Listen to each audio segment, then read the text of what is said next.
Oke, pertanyaan berikut ini sebenarnya udah sering ya, udah sering gua bahas ya di channel ini, dan videonya juga udah ada deh, udah ada. Tapi nggak tahu teman kita ini mungkin dia nggak nonton atau belum ketemu. Jadi pertanyaan begini, mohon izin bertanya Om, kalau indoor AC sampai jadi es membeku, itu kenapa ya? Nah, ini permasalahan yang paling sering ditemukan di AC-AC split wall, AC rumahan ya. AC rumahan biasanya itu eh, di indoornya itu ada es ya. Di indoor ada es, jadi eh, itu kalau misalkan udah ada es itu nggak akan dingin ya teman-teman. Jadi jangan berpikir, ada es pasti dingin nih. Nggak, kalau AC itu ada esnya itu nggak akan dingin ya. Jadi gini, ini kita lihat indoor dulu ya. Nah, ini indoor. Kita buka aja ya. Ke sini.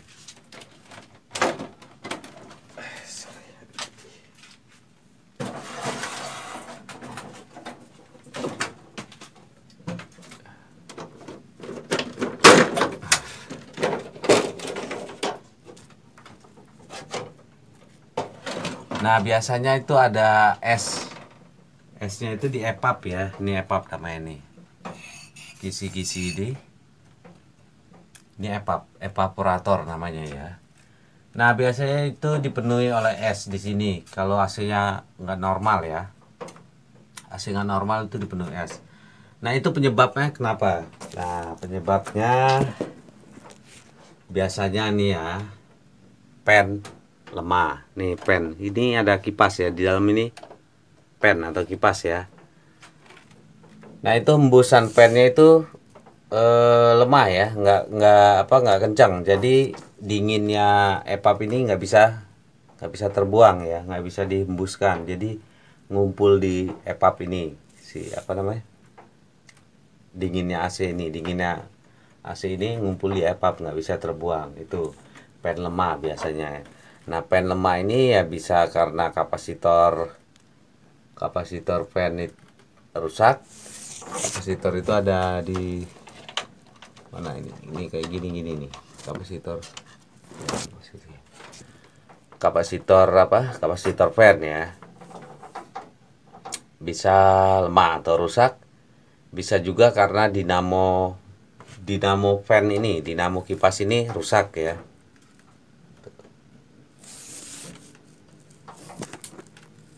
Lalu bisa juga karena ada pipa penyok ya, penyek atau patah ya, pipa ini loh. Pipa AC ini sepanjang ini, pipa AC ini.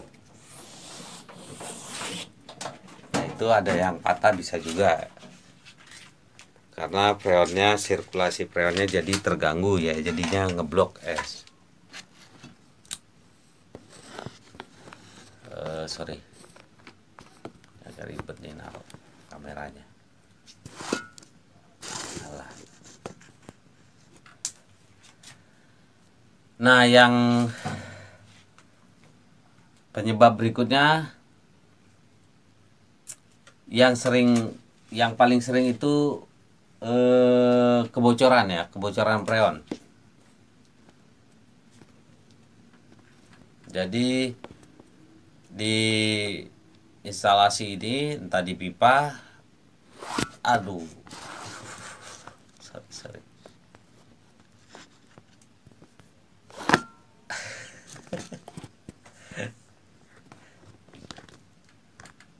Payah deh, youtuber nggak modal nih kayak gini. Nggak ada apa namanya, tripod, nggak ada handycam,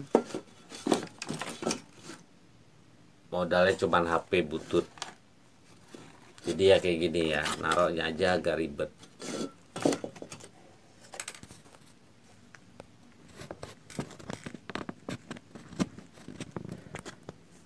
Ya kali aja salah satu subscriber kita ada yang mau nyumbangin handycamnya buat kita bantu-bantu bagi-bagi ilmu ya. Oke, tadi penyebabnya apa? Karena fan ya. Satu fan indoor itu lemah ya. Fan indoor lemah itu bisa karena kapasitor, bisa karena dinamonya rusak ya. Lalu ada pipa atau patah, penyek, pipa kapiler yang buntu, mampet bisa. Lalu penyebab yang umum berikutnya yang paling sering itu karena kebocoran freon ya, kebocoran freon. Jadi freon itu kosong atau kurang. Nah, itu bisa menyebabkan ngeblok es. Blok es parah ya. Biasanya kalau udah ngeblok gitu biasanya AC akan berisik ya. Ada suara kretek kayak semacam itulah ya. Kretek itu lalu pada saat dimatiin biasanya indoornya akan netes air ya, netes parah. Karena apa? Karena pada saat AC dimatiin itu esnya itu mencair ya, mencair lalu tumpah dan keluar dari jalur pembuangan air dan neteslah ke kasur, ke bawah kalau di kamar ya.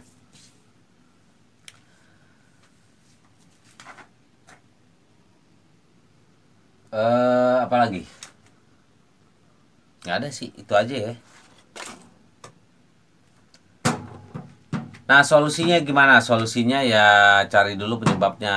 Kalau penyebabnya karena fan lemah, nah fan lemah ini dicari lagi penyebabnya.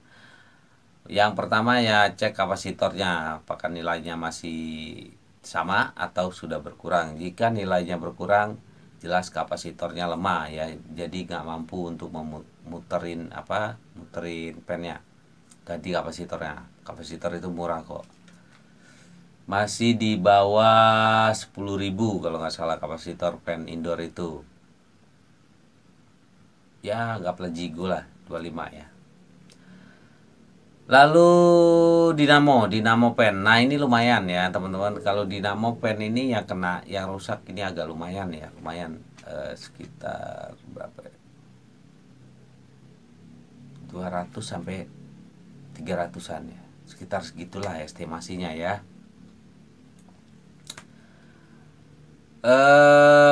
Bisa juga bearing ya, bearing dinamo itu rusak, jadi hembusannya itu putaran fan itu nggak kencang ya, nggak kencang.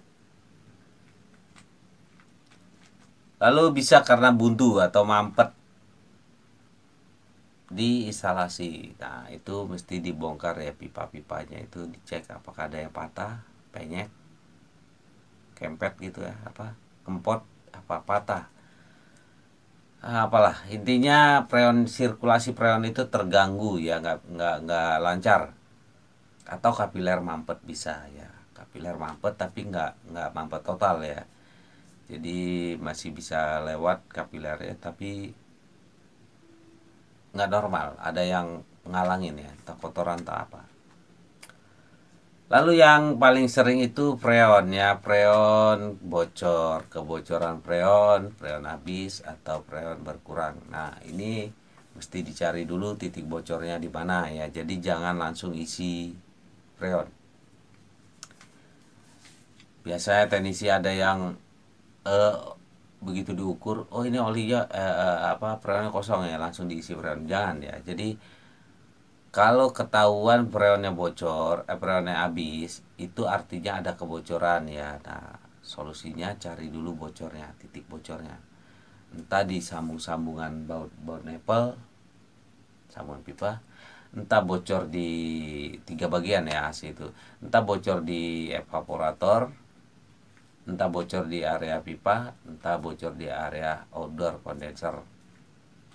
Cari dulu bocornya ya, sampai ketemu. Kalau belum ketemu jangan isi freon dulu, karena ya percuma, diisi lagi ya habis lagi ya. Tuh, setelah ketemu titik bocornya ya terserah, mau dilas silakan, mau diganti juga silakan.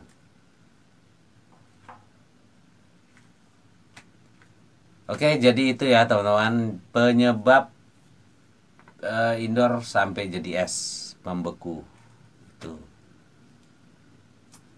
Apalagi penyebabnya? Kotor, ada lagi kotor. Unit terlalu kotor ya, unit AC terlalu kotor. Jadi evapnya tadi, evaporator yang gua kasih tahu tadi itu terlalu kotor. Biasanya udah lama nggak dicuci ya, paling nggak 4 bulan 5 bulan atau 1 tahun 2 tahun nggak pernah dicuci, itu bisa menyebabkan ngeblok es. Karena apa? Karena dinginnya tidak terbuang ya. Jadi dingin itu nggak kebuang oleh fan ya. Fan itu nggak mampu, fan nggak mampu ngebuang hawa dinginnya, karena ya fan itu sendiri dipenuhi oleh debu ya. Jadi ya sama kayak dinamo fan tadi, lemah tadi ya. Jadi kalau kotor, fan itu kotor, kipas itu kotor, dia kan nggak ada udara untuk ngembusin dingin, nyebarin dingin dari evap itu. Oke, gitu ya teman-teman.